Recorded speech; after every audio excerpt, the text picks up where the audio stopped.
you can't go and sell ISIS, let's just say, at Princeton. You can't say, well, here's a video of us beheading a bunch of people. This is kind of what we want you to sign up for. It won't work.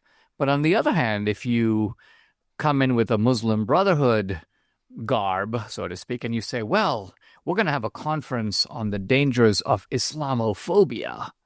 Well, everybody's signing up. Everybody's like, yeah, that's the real problem, is not 9/11, where we bombed you, but Islamophobia, your reaction to the bombing, is more dangerous than the attacks themselves. And you've seen a mirror image of that after October 7th, as if to say, well, the October 7th attacks were distressing, but the reaction to October 7th is far more dangerous than what happened on October 7th. And the real villain, just as you said, the real villain is Israel, and the real victim is Hamas.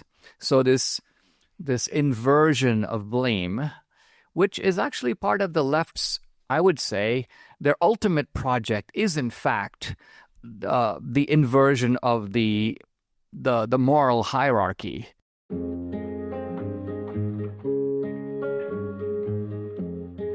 I'm very happy to welcome my guest today, Dinesh D'Souza. He's a prominent political commentator, filmmaker, and best-selling author.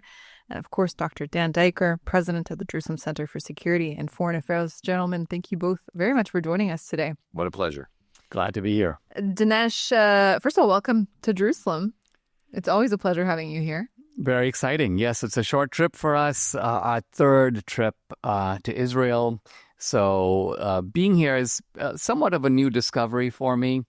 And I'm very much in love with the place and the people, and also with some of the work that's been going on here in biblical archaeology, which I didn't know about, and is very important, I think. And I think it ties very much into your upcoming film documentary, which is a bit of a departure from the other films that you've made in the past.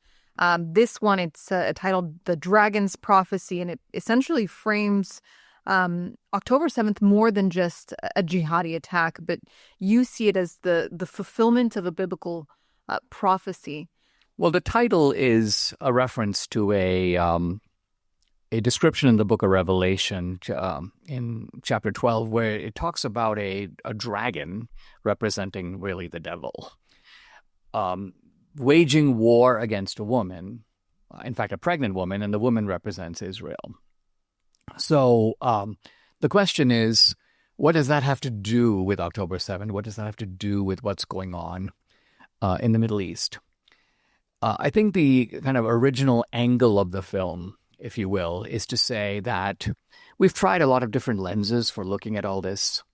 And of course, many people have tried solutions to the conflict, going back to Jimmy Carter with his peace plan, and the Clintons had a peace plan, and Bush, and on it goes.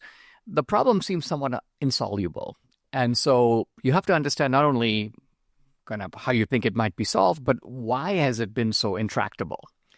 And so part of the premise of the film is that one sees in October 7th, and also in the war between Israel and the Palestinians, an echo, a recreation, an evocation of ancient conflicts described in the Bible between the Israelites and their enemies. There were many enemies, of course, the Moabites and Amalekites, but notably the Philistines. And this is a kind of eerie resemblance because, of course, the name itself. Right. I mean, no one's claiming that genetically these are the identical people. Which, by the way, for viewers who might not necessarily understand that origin of that word, the Philistines, it has nothing to do with Palestinians. They were, in fact, Greeks, if I understood correctly. Yeah, the Philistines were called the Sea Peoples, and they came out of the debris of the collapse of civilizations in the Aegean. Many of them moved here. They moved to, in fact, some of them went to Egypt, and they started fighting with the pharaohs. And then they occupied the land that was called Philistia, which happens to overlap enormously with the Gaza Strip. Of course, later what happened is, even though the Philistines vanished from the stage of history, the Romans took the name Philistine. And in the aftermath of the Jewish revolts, the Romans inflicted the name Palestine, the ancient enemies of Israel, as a punishment to the Jews. And so this became a kind of name imposed on this region. And then very oddly, the name was resurrected in the 20th century to describe the Palestinians. Who had absolutely no connection. Who had no genetic connection. However, even though they didn't have a genetic connection, there is a striking commonality of tactics between the Palestinians and the Philistines. And here's one example. There's a famous episode in the Bible, of course, of Samson, who represents the strength of Israel. And Samson is captured by the Philistines. He's blinded in somewhat the same way that Israel was blinded, perhaps metaphorically, in October 7th. And then he's dragged to Gaza.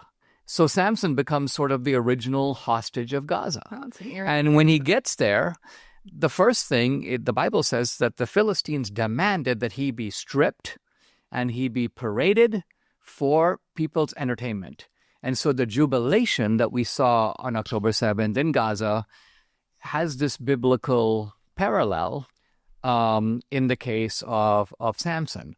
And of course, ultimately, what does Samson do? He pulls down the temple. He, in a sense, reduces Gaza to rubble. And so I think all of this is, to me, very fascinating and suggests that there is a kind of biblical lens through which one can look at these events. And it gives it a little bit of a new light. Now, there's a section in the film where I say, all right, I recognize I'm making the film for an audience that's to a large degree secular. And some people will say, well, this is crazy, Dinesh. I mean, how do we know that these biblical characters from Samson, well, David, Jeremiah, Isaiah, I mean, this stuff sounds made up. Maybe the Bible was written hundreds of years later.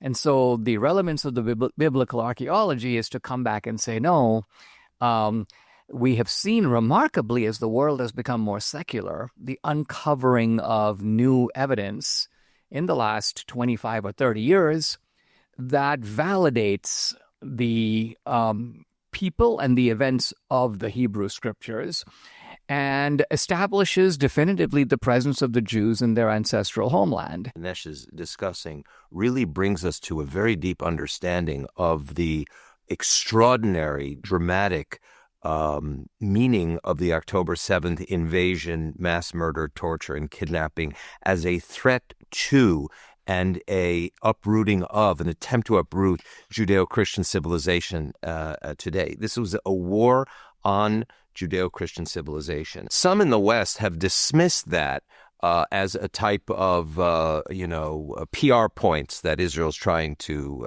score. But in fact, October 7th was, if you pay close attention to what Dinesh has said in connecting the archaeology of history to the biblical tradition and to Judeo-Christian civilization today, it very much was a Hamas radical Islamic uprooting of Judeo-Christian civilization. I'll remind us that in the October 7th invasion, there were nationals from 20 countries, most of them Christian countries, that were murdered, tortured, raped, and kidnapped into Gaza.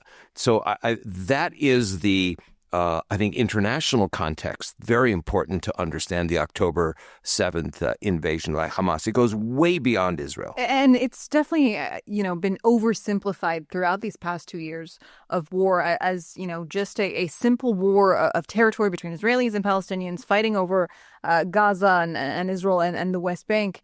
But it's bigger than that. As you mentioned, Dan, this is a war of jihad. It's not just targeting Jews and Israelis. It's also targeting very much the Christian world. I'm curious to hear from you. How do you see October 7th and how it really has, in its aftermath, affected the global narrative surrounding this war between, jihad and the West? The world has not seen and experienced October 7th. They know about it, but it's an entirely different thing to know about something and to sort of be there. I mean, I know about Papua New Guinea, right? I could find it on a map, but I've never been there. And so my knowledge of Papua New Guinea is an about knowledge as opposed to an experiential knowledge. Right. I'm not aware of an event that is comparable to October 7th in the sense that even if you think of Nazi atrocities, the death camps, there was not a single death camp in Nazi Germany. They were all in occupied territories. They were in Poland. They were elsewhere. Now, why is that? Because the Nazis knew that people would not go for it. The Germans would not go for it. They had to be hidden. Concentration camps, yes. Labor camps. But death camps, no. Hamas, by contrast, is like, look what we did.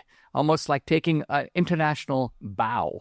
And so kind of the premise of our film is that October 7th was not just another episode. It's not even just a gross incident. It's not even just an historic event. To some degree, it is a biblical event. It represents a kind of a pivot point of civilization. When we're talking about the comparison between October 7th and obviously the Holocaust, you mentioned there Hamas's open, available information as documented with their GoPro videos of the atrocities that were committed. And despite all of that evidence that is very much out there, the level of misinformation and disinformation that has spread since that day has been incomparable to any event, as you mentioned. But I'm curious to hear from you, Dan, sort of how despite that evidence of October 7th and the atrocities that were committed on that day, that sort of red-green alliance, that how the radical left has essentially embraced Islamism. And I'm curious to hear from you, how did Islamism, how were they able to so easily co-opt the left camp? It's a great question, Sarah, and it demands a profound investigation because, as Dinesh said, this was a pivotal point in the sense that October 7th defies rationality. It defies logic because if we were to have sat here on October the 6th and said, there's going to be a case of mass murder, rape, torture in the name of the Al-Aqsa Mosque, in the name of Islamic Jihad, and the jihadists, the Jews will be cast within 24 hours as the jihadists, and the jihadists will be recast as the Jews. You would ask me, what are you drinking, if not worse? And that, in fact, has happened. And that is why there is something completely counterintuitive, counter-rational to what happened on October 7th. And the second proof is the question you just asked, is that October 7th somehow managed to cause managed to coalesce polar opposites, communists and Islamists. And as our dear friend and colleague Mossab Hassan Youssef said in Dinesh's podcast, a dear colleague of ours at the JCFA, it makes no sense that communists who are anti-God, post-God, and Islamists who are, in their own tradition, hyper Allah activists, they actually came together because they had a common enemy, and that was the Jews and the Jewish state. And so it was October 7th that brought these these completely opposite actors together, both in the name of jihad and in the name of the type of death cult secular messianism, where the Jews became, on that day and until today, the source of all that is evil. You could look at it as a kind of moral blindness on the part of the left. It's certainly not moral blindness on the jihadi side.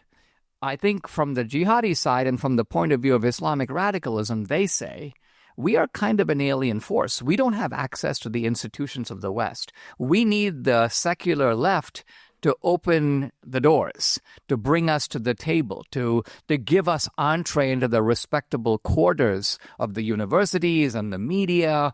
And so these two sides are using each other and identify conservatism, Athens and Jerusalem, Western civilization, God himself, as their common enemy. It's very important to bear in mind, just to put an exclamation point on this, on Dinesh's point, that Said Qutb represented the militarization of the Muslim Brotherhood global network. His brother, Said Qutb's brother, Muhammad, went to Saudi Arabia and became one of the foundational actors of Salafism, which is the global jihad. Right. The Muslim Brotherhood's international strategy, as explicated in the 1990 doctrine in the United States, basically laid out exactly what Dinesh has just said, is that one must infiltrate the institutions and the organizations and the foundations of the West and consume them from inside. And that is exactly what has happened. And it is, and what needs to be said here is that within the Palestinian National Islamic Movement itself, the PLO, the Palestine Liberation Organization, you have both Islamists in Palestinian Islamic Jihad, as well as the Fatah's Islamic Al-Aqsa Martyrs Brigade and the Tanzim, and you have communists. You have the Democratic, you have the PFLP, the Popular Front of Liberation of Palestine, the Democratic Front of Liberation of Palestine. These are Marxist-Leninist factions of the same PLO. So under the same umbrella, you have this red-green alliance within that movement. Now, that movement, I would suggest, metastasized and was adopted and infiltrated the West. And that's what we see today, which is why in the demonstrations, what they call pro-Hamas demonstrations beginning on October 8th, you saw the burning of American flags, the hoisting of Palestinian flags, and that was not only a literal kinetic act, but it was a metaphorical act. And here you have the real threat to the United States that is not self-evident to many in the West. It just occurred to me that you have a dual infiltration. You just described, Dan, the Muslim Brotherhood formula of infiltrating institutions, but also we see this all over America now, the infiltration of the suburbs. You take over the school board. You establish yourself in the media. You create activist sort of ombudsman or oversight groups, and you do all this. Now, this parallels the infiltration of the institutions that the left has been doing since the 1960s. I think it's based on the doctrine that Antonio Gramsci, the Italian communist, outlined going back to the 1920s. And basically, Gramsci put it this way. His problem was this. He said, we as Marxists keep talking about the working class, but the working class is not on our side. He goes, they should be on our side, but they're not. Why not? What's wrong with them? He goes, the answer is they are patriots. They are Christians. They have these other attachments, and they are more attached to those things than they are to their purse, to their wallet, to their pocketbook. So how do you expect them to operate on the basis of the pocketbook? The other side has captured their minds through religion and through patriotism. All right, so we need a counter strategy. Forget about the revolution of the economically impoverished. We need to take over the institutions of culture, education, the media. We need to infiltrate these institutions and replace the devotion to God and country with the leftist doctrine. That has been a project, this long march through the institutions. So you see the Islamic infiltration and you see the secular left infiltration, and these two infiltrations are now joining converging. forces. And the irony of it all is how the Muslim Brotherhood is essentially banned in many Muslim countries, and mainly in the Gulf countries, whereas in England and the United States and in France, it's still very much welcomed with open arms, and it's still very much infiltrating, as you mentioned. No, that's absolutely right. And it's been the most successful of the jihadi groups because its strategy exploits the institutions of democracy itself. Al-Qaeda and ISIS, they can strike from the outside, but you can't go and sell ISIS, let's just say, at Princeton. You can't say, well, here's a video of us beheading a bunch of people. This is kind of what we want you to sign up for. It won't work. But on the other hand, if you come in with a Muslim Brotherhood garb, so to speak, and you say, well, we're going to have a conference on the dangers of Islamophobia. Well, everybody's signing up. Everybody's like, yeah, that's the real problem, is not 9/11, where we bombed you, but Islamophobia, your reaction to the bombing, is more dangerous than the attacks themselves. And you've seen a mirror image of that after October 7th, as if to say, well, the October 7th attacks were distressing, but the reaction to October 7th is far more dangerous than what happened on October 7th. And the real villain, just as you said, the real villain is Israel, and the real victim is Hamas. So this inversion of blame, which is actually part of the left's, I would say, their ultimate project is, in fact, the inversion of the moral hierarchy. And this is why I think there's a biblical dimension to it. That is ultimately what they are rebelling against. And part of the theme of our film is that, look, this is really about good and evil. And in some ways, it is the primordial battle that goes back even before the Garden of Eden in the Bible to the original clash between God and Satan. And the insight to be derived from that is that Satan is never able to fight against God directly. So Satan always takes revenge against a surrogate. So in the Garden of Eden, in that description, in Genesis 1, Satan says, I can't get God, but God has this cherished creation, man. Why don't I go corrupt man? And in this way, I'll get a big laugh on God. And I think one could see the campaign against Israel in the same light. God has a chosen people, however you want to understand that term. And God sees the Jews as representing, in a way, divine God's commandments and laws, the Hebrew prophets. This is sort of the Jews' gift to the world. Okay, let's target those people. Let's smash them. And so this dimension of a world behind the world, which secular people are resistant to, but it's hard to deny that some of that is also at play. And when we're going back to the example that you mentioned earlier, where it's these educational institutions that are very much embracing jihadism, we're seeing it happening as we speak right now. The new Syrian president, al-Shara, has been invited to the United States to take part in all these different conferences on the sidelines of the UN to talk about this new Middle East that he proclaims to be spearheading, when in fact we know the reality of what's happening on the ground in Syria, whether it's the Druze minorities or the Christian minorities. But I want to talk about the Jewish people's indigenous rights to this land that has been consistently put into question throughout this war, despite the mounting evidence. And that's evidence beyond the biblical aspect, which you have mentioned through your film.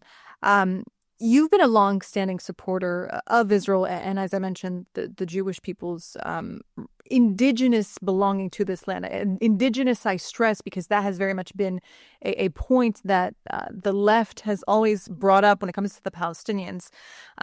What has shaped that conviction for you personally? As far as I know, there are three ways in which people can establish title deeds to a land, any land at all. One is they were there first. The second is through some sort of negotiation.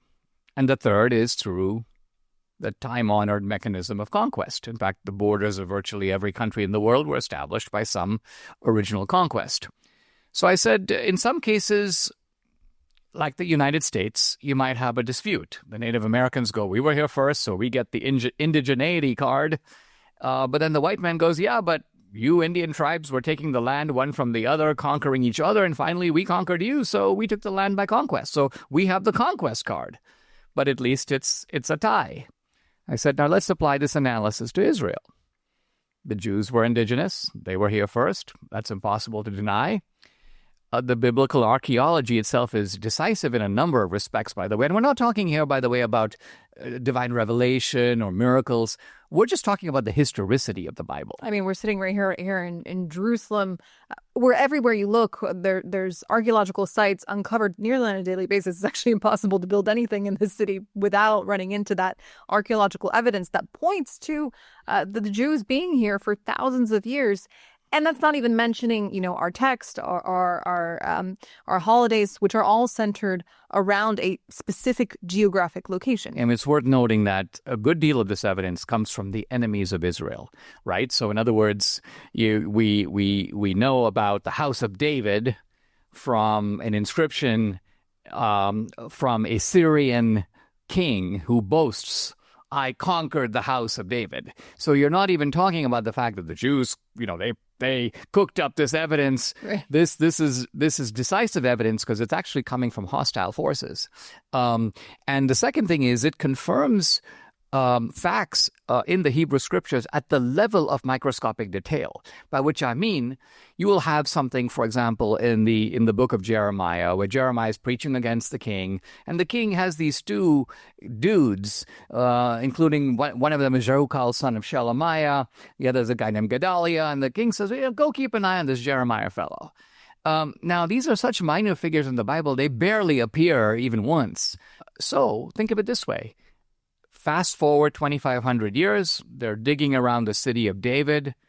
Out comes a seal out of the ground, a clay seal that has been preserved, and out comes another seal, and one of them says, Jehukal, son of Shelemiah, and the other one goes, Gedaliah, son of Pashur. All in Hebrew. In Hebrew, in ancient Hebrew. Now think of it. If the Bible was written 500 years later or 300 years later, nobody would know about these minor characters. The Bible had to have been written by people who had pretty good knowledge of these minor figures. So we know from this that not only were those guys real, Jeremiah was real. King Zedekiah, who was the king at the time, he's real. So the point here is this, to me, is very fascinating because much of this evidence has been uncovered very recently. And yet it provides the validation of things that happened 2,500 years ago, 3,000 years ago, King David, Solomon, that period. So anyway, coming back to how you get a country, right? One way is indigeneity. Israel gets check. The second way is negotiation. And what is it? You have the UN, the United Nations, after World War II, says, here you go. You can have the Jewish state. Palestinians refuse the deal. The Arabs refuse the deal. And the third is conquest. War of 1948, War of 67, War of 73. Israel has held its borders with strength. And so my point is Israel checks all the boxes. Israel has all the three bases of legitimacy. And most countries don't. Most countries have maybe one. They're lucky if they have two. But I don't know very many, if any, that have all three. Beginning with the United States, which is... Yeah, the United States, at the very least, it's a tie. One on this side and one on that side. And no one disputes the legitimacy of the United States. So the questioning of the legitimacy of Israel, to me, and this gets me a little bit to how I would kind of define anti-Semitism, because these days, particularly even on the so-called MAGA right, they go, well, just because I don't like Israel, I'm not an anti-Semite. And I'm like, all right, here's a question.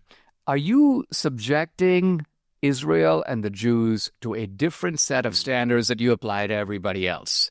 If so, your motives should be in question. So for example, it is widely accepted that after Pearl Harbor, the attack on the United States by Japan, the United States had every right to go to war with Japan. The dispute may be over should we have dropped 2 atomic bombs or should there have been a land invasion. But in either case, we're talking about massive destruction, massive amounts of casualties, utterly disproportionate to the original attacks. And yet, to my knowledge, there is no dispute in America, or anywhere else for that matter, that the retaliation is utterly legitimate in the wake of who attacked first. And yet, the same people who would concede that, when you talk to them about October 7th, they're suddenly oh, no, Israel, no. Israel has to measure the amount of casualties by the number of casualties that occurred on October 7th. And notice that Israel has killed more people in Gaza than were killed on October 7th. So suddenly you realize that Israel and the Jews, and only the Jews, are being held to a standard that is not applied to anybody else. Israel has been scrutinized for violating Qatar's sovereignty. And yet, when you compare it to the United States taking out Osama bin Laden in Pakistan at the time, there was absolutely no mention of, violating Pakistan's sovereignty or Afghanistan's sovereignty in the months after September 11th, 2001. So right. it is very much a question of double standard. In which Israel has been isolated among the nations for doing precisely as the free world led by the United States did after the 9/11 atrocities. So it's unacceptable, and it's really something that must be challenged and really changed. In addition to the fact that there's a larger issue to be said, even the United Nations, as just to pick up on Dinesh's point about the three criteria. Even the United Nations based its moral decision to recognize Israel based on the statement and the declaration of the primary members of the League of Nations. On July 24th, 1922, they said, and the language was that the Jewish people should reconstitute their home in British Mandate Palestine. And so there was a recognition of a prior historical right that the United Nations Charter through Article 80 brought forward. So it wasn't a political Big Bang effect with the United Nations, but it was actually based on the recognition by the United Nations legal predecessor, the League of Nations, of the historical right of the Jews to return, to reconstitute their language, to reconstitute their national home in Palestine. And the reason that this can't be admitted now by not just by the Muslim world but by the left is if they admit it, their whole argument about being an occupier, being a colonizer, falls by the wayside. You can't possibly colonize your own land. This is like accusing you of being some sort of an occupier, a colonizer of your own home. You're actually, not only are you returning to your own homeland, you're returning to the place where you were forcibly pushed out. It'd be one thing if the Jews decided, we don't like it over here. This is way too hot. We're going to all go to Europe and go to other places. And then, then you could say, well, you left. Right. But the Jews did not leave. They were driven out through a series of persecutions and conquests.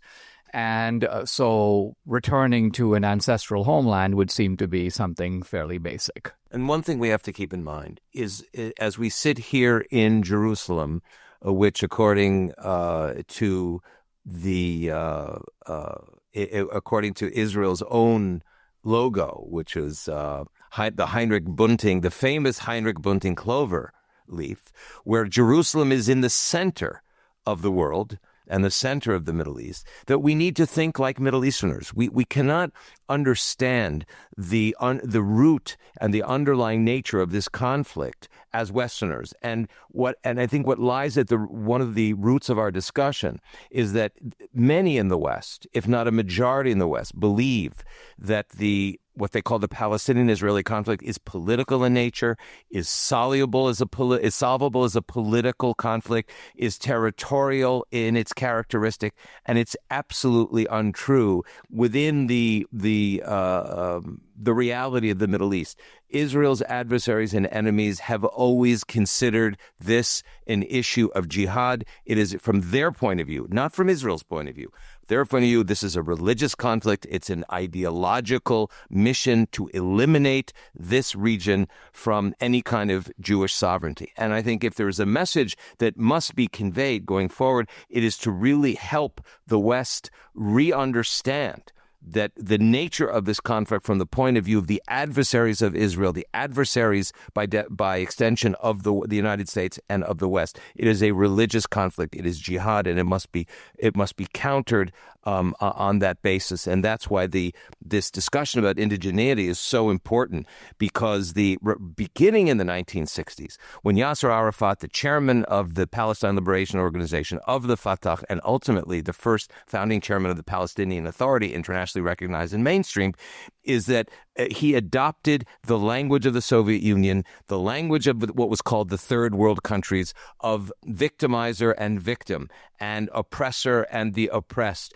And he really embraced Herbert Marcuse and the whole notion, the whole notion of the big, Western white oppressor, which is where Israel was targeted and, if you will, attacked as that, branded as that. And Israel has not done a yeoman's job in reversing that political replacement theology, essentially. And my message to the West would be, and to the Christian West would be, you need to go back to the Christianity of the book of Acts, which is to say, you need to rediscover your own roots and recognize also the commonality between Christians and Jews in taking on this attack on Athens and Jerusalem, this attack on the West and what the West stands for. But in the West, many people have lost that conviction. And we see it because, look, if somebody else declares that you're their deadly enemy, there is a solution to that conflict, to defeat that person and basically knock him out. But we are in a mindset of the West that is so invertebrate and so effeminate and so weak that when you're on the winning side, the moment that you begin operations, there's a deafening chorus, ceasefire. Now, ceasefire is normally a great idea when you're losing, right? You're in a fight, you're getting beaten up. If you could call a pause, it's to your benefit. But why would a winning side want a ceasefire? The ceasefire is only going to help your enemy who's sworn to your destruction. So we need a mindset that begins to think in terms of winning a war again. I mean, the West has not, the United States has not really won a war since World War II. And why not?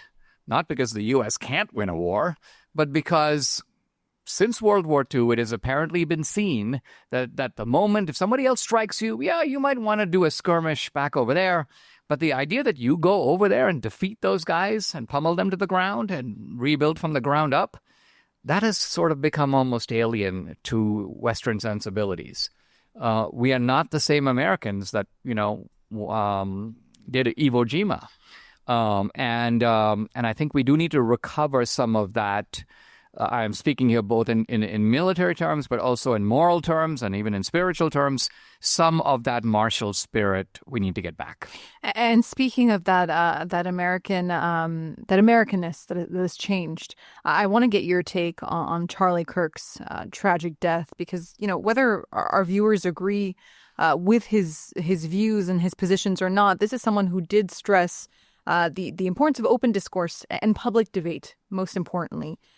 Between people who disagree. And ironically, his assassin, who was a young college student, etched in the bullets the word fascist, which is actually the most fascist thing to do, is to shoot your enemy because of your differences in opinion. What do you think it says about the state of America today that people are so uncomfortable with public discourse and debate that they'd rather resort to violence than verbal confrontation? So a few things about that. Number one, I think it's symbolically very telling that he was shot in the neck, right? In other words, it's almost like they shot him in the throat to shut him up. So that was the motive. The motive was to silence this guy. Now, to silence him about what? It's not just that he was about conversation or discussion and debate. You can actually have debate on a bunch of issues in America, but there are three issues that you can get killed over. One is the abortion issue. The second one is Palestine. And the third one is the trans issue. Charlie Kirk was not shot because of his views on tariffs or tax cuts. He was shot because of his views really on two of those three topics, but notably in his case, the trans issue. And after he was shot, a very significant thing is not just the fascist sort of the irony of the guy shooting him in the name of anti-fascism, but also a lot of people were sort of expressed open jubilation over it, which to me echoed the jubilation in the streets of Gaza following October 7th. Yeah. And it comes right back to the alliance we talked about earlier, which is to say that, isn't it interesting, these people have different goals. The goal of the shooter and the kind of society that the shooter envisions is not the same as the society that, for example, let's just say Islamic radicals in Gaza envision. And yet, notice that they use similar tactics. And they revel in physical destruction, and they reject any form of liberal values. In this case, open debate is seen as dangerous from their point of view. I mean, I think of the guy who shot those two young people outside the embassy in Washington, D.C. He shouts, "Free Palestine!" You know, look at his mindset and look at the mindset of the shooter who killed Charlie Kirk. Very similar mindset. Right. In fact, the same mindset. You mentioned that reaction after Charlie Kirk's death, and we saw from far-right commentators, the likes of Candace Owens and Tucker Carlson, again, pushing these anti-Semitic conspiracy theories. Again, and this goes back to our earlier conversation, but I want to hear it from you because it's mind-boggling to try to understand, why do you think that anti-Semitism finds traction in both that alt-right and that left-wing circles so easily? This sentiment coming from the right is more troubling to me because it's somewhat unexpected. I suppose one way to look at it is that a generation ago, people like William F. Buckley and Reagan, who knew that this sort of ferment did exist, pushed it out of the conservative movement and the Republican Party, and it has stayed out for 50 years.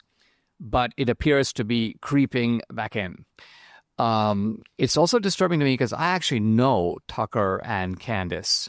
I've spoken at their events less than a year ago, well, about a year ago. Debbie, my wife, and I, we were invited to Australia to do a speaking tour with Tucker Carlson. We were about 9 days together. We spoke in 8 Australian cities. Of course, not a word of any of this came up. We were talking about COVID and the mobilization of the police state against your domestic political opponents and a lot of other issues. Now, the other thing about it is, in my own career, I've been something of a revisionist or an iconoclast, by which I mean challenging received ideas.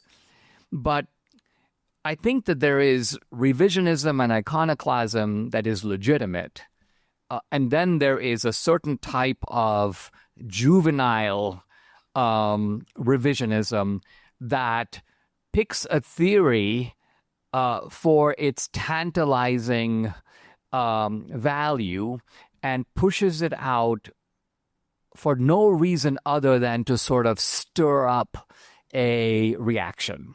So here's what I mean. It's one thing to say, for example, as I do, that the Civil War in the United States wasn't simply between the North and the South. It was really also a partisan fight between the Republicans and the Democrats. And my evidence is that in the year of the Civil War, 1860, of the 4 million slaves in the country at the time, there were fewer than 10 Republican slave owners in the entire country, which means that almost all the slaves were owned by Democrats. There were a couple of other minor parties, but put them to the side. So this is how I operate, by pulling out an interesting fact that's indisputable, using it to open up a reconsideration of an old debate. But this is totally different from someone saying something like this, which is, well, guess what? Maybe the real villain of World War II was Churchill. Maybe we should have allied with Hitler against Stalin. Now, again, as somebody who's followed the World War II debate pretty closely, there was a legitimate debate after World War II where people like Patton said, now that we've defeated the Nazis, maybe we want to go pulverize the communists. But that's not the same as saying maybe we should have sided with Hitler. To bring that up, and bring it up in the most kind of irresponsible context, this is very disturbing. And similarly, of course, we've seen now these absolutely preposterous Israel is behind the killing of Charlie Kirk. Like, what's the evidence for that? There is none. Well, Charlie Kirk might have sent an email to another guy, and I remember having a conversation with him 3 weeks before he died in which he admitted that his donors were... What does that have to do with the allegation you're making? Even if what you say is true, even if Charlie Kirk was caught in the middle between, let's just say, his convictions and his donors, well, that's not uncommon. That happens in all kinds of institutions. You want to take the stance, but your donors think you should go over here. That has nothing to do with the Mossad being responsible for Charlie. And yet, this is really what's being teased out. So I think it's gross, it's irresponsible, it's very dangerous. And I think it's going to be probably ultimately going to be necessary for Trump himself to shut this down once and for all, which he can do. This is a moment of reckoning for the United States. As somebody who was born and raised in the United States, it reflects a profound identity crisis by the greatest democratic experiment the human history has ever known. And it's extraordinary that it was Charlie Kirk who insisted on conversation and on debate and on deliberation. His slogan that he brought with him to every debate was "Prove me wrong," and he was profoundly anti-violence, profoundly anti-direct action that had anything involved except conversation. So this is in a sense metaphorically a microcosm of the great split in America today, and that America has to really rediscover and re-energize and reassert the principles of liberty, of freedoms that are guaranteed by the Constitution and the amendments to the Constitution, particularly the First Amendment, which Charlie embodied and which has now been disemboweled, if you will, from the American collective corpus.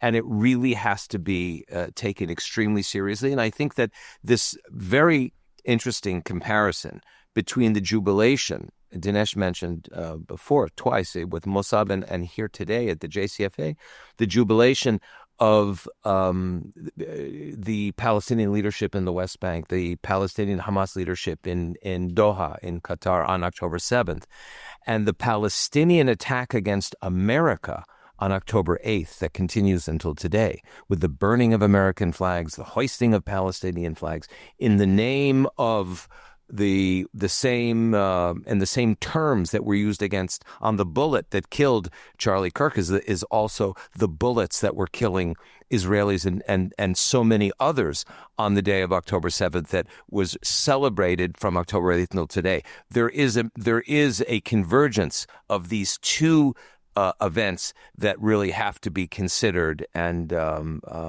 seriously confronted. And Dinesh, to end on a positive note here, which is how I like to usually end our conversations, we really are at a turning point in America. Many are talking about a sort of reawakening of moral clarity, specifically in the wake of Charlie Kirk's assassination. You often speak of Judeo-Christian values, and I'm curious to hear from you, in your eyes, what are those shared principles that you believe should be central to the West's moral compass today going forward? If the West is based on Athens and Jerusalem, Athens represents classical reason. It represents philosophy. It represents the root of what we would call liberal values, classically liberal values. But Athens by itself is insufficient. This is what a lot of people don't realize, that classical liberalism cannot stand on itself. Open debate, having a seminar, talking it through, those things have limits. In fact, those things are themselves based upon some underlying principles. For example, you are having an open debate, but to what end? Let's assume that problems have no solution. Then talking about things forever does no good. If there's no truth to be found, what is the point of having this endless exploration? There is no truth to be found at the end of it. So even the idea of endless exploration is based upon the hidden assumption that there is some truth to be found. And that's what we're searching for. That's our destination. So this is where Jerusalem comes in, because Jerusalem is an assertion, I would say, not merely of values, because even the term values conveys, I think, too much of a promiscuous subjectivity. Jerusalem stands for truth. It stands for truth that is in the Bible, not proved. The Bible asserts it. But the Greek philosophers tried to discover those truths by reason as well. And the American founders found a middle ground. They spoke about these truths that are accessible to human reason, and yet even the most reasonable of the founders, Jefferson, at the end of it, he goes, yeah, our natural rights. He could have said they come out of social contract, but I think he knew, no, at the end of it, they actually don't come out of social contract. They come out of the Creator. So the defense of Athens and Jerusalem, I think, has to be not just an opposition to a radical Islam or even to the secular left, but to an actual affirmation of the principles that Athens represented and Jerusalem represented. So the revival you're talking about, I hope, is going to be not just a political revival or even an intellectual revival. You need those things, but you also need a moral revival and you need a spiritual revival. And if you put all of that together, now we actually have a force that is more than sufficient to combat these enemies of Western civilization, and I would say of civilization itself. Dinesh D'Souza, thank you very much for joining us today, and we really look forward to welcoming you here again in Jerusalem at the Jerusalem Center for Security and Foreign Affairs, and of course, Dr. Dan Diker, President of JCFA. This was a fascinating conversation. Thank you. It's certainly my pleasure. Thank you.